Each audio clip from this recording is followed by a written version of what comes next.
To get us started, I'm going to work with this sample set of e-commerce transactions data. You can find this data in the download section of this course, so let's go ahead and grab that file, open it up, and get started. The first thing that we want to do is take a quick look at this data set.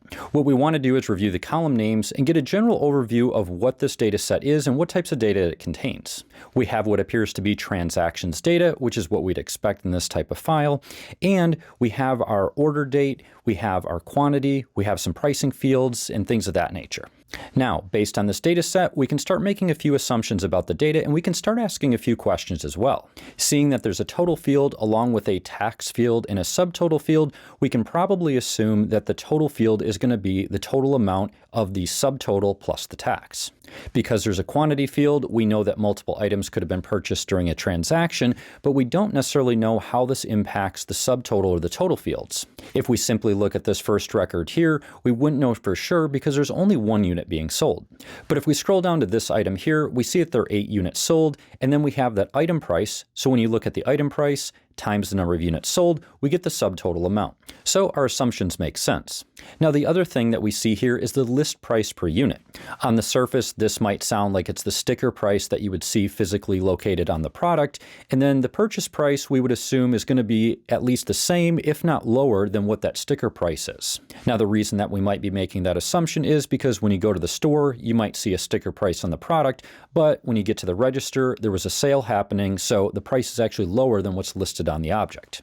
Now, with any assumption that we make, we do want to go ahead and validate that. So if we scroll down to this third record here, we do see what appears to be a correct assumption. In this case, the drinking cup is less than what the list price is. However, when we look at this record here, we can see that the list price is actually $0, but the purchase price is $39.99. In this case, it seems like it's possible that the list price was left as a blank value and that it was auto-populated to $0. This is a really important call out here because whenever you're making assumptions about the data, you need to make sure that you're validating it, otherwise you can end up with some really bad analysis down the road. Another thing that we see listed here is that there's a category, but there's not an item name or an item ID being displayed.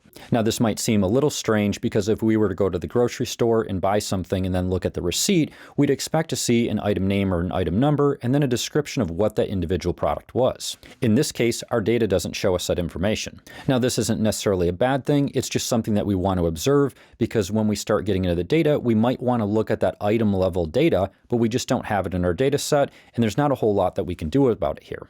And the last thing that we see here when we're looking at the data is that we have multiple records, but they have the same category and the same date being listed. Unfortunately, we don't have any sort of order ID being listed, so we're left wondering, is there something wrong with the data or are these two separate transactions that happen? Now, if you're asking why is it important and why would I know that? Well, because again, we're making an assumption about the data that each one of these line items is an individual transaction. This could be really important once you start diving in and analyzing the data because you might want to know what is the average dollar amount that was purchased per transaction. So in order to perform that calculation and get the desired average value, what you're going to need to do is sum up all of the transaction dollars that occurred, and then divide that by the number of transactions that actually occurred. In this case, we don't have an order ID or transaction ID, so we don't really know how many transactions actually occurred.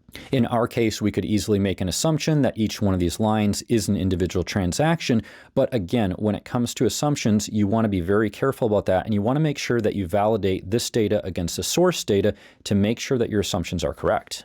Now, this is a really important call that anytime that you're working with data, whether it be in Excel or it's inside the database or a Tableau dashboard, you want to make sure that you do a quick visual inspection of the data, looking for anything that you might be making an assumption about and looking for anything that might be strange in the data. Unfortunately, this visual inspection practice is heavily overlooked in the analytics field, and this is how you can easily get a bad data analysis.